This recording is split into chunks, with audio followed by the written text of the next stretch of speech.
నేను ఎక్కడికి వెళ్ళినా ఎర్రబుక్ అంటారు కదా. హాయిగా మీరు మీ పని చేయండి అబ్బా, ఎర్రబుక్ దాన్ని పని చేస్తుంది. అంతేగా నేను మర్చిపోయా. ఎట్ట మర్చిపోతా స్వామి? ఎందుకు మర్చిపోవాలి స్వామి? తోట చంద్రని చంపేస్తే మర్చిపోమంటావా? నందం సుబ్బయ్యని చంపేస్తే మర్చిపోమంటావా? ఎట్ట మర్చిపోతావు?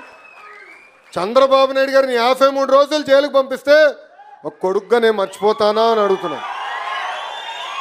నాకు తెలుసు ఆయన పడిన బాధ, ఆవేదన ఇప్పుడు కూడా బాధేస్తుంది.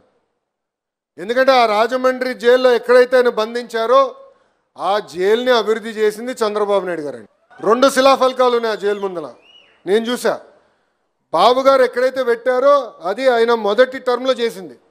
ఏ రూమ్లో ఆయన కలిసామో 3వ టర్మ్లో కట్టింది స్వామి. అది ములాఖాత్ బిల్డింగ్ కూడా కట్టింది ఎవరు?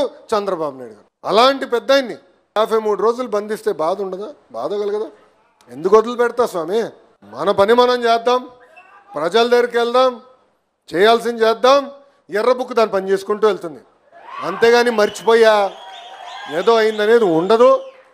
నా జీవితాంతం నేను మర్చిపోను. నాకు చాలా క్లారిటీ ఉంది. ఎందుకంటే తప్పు చేసిన ఎవరిని వదిలిపెట్టుకోడు స్వామి.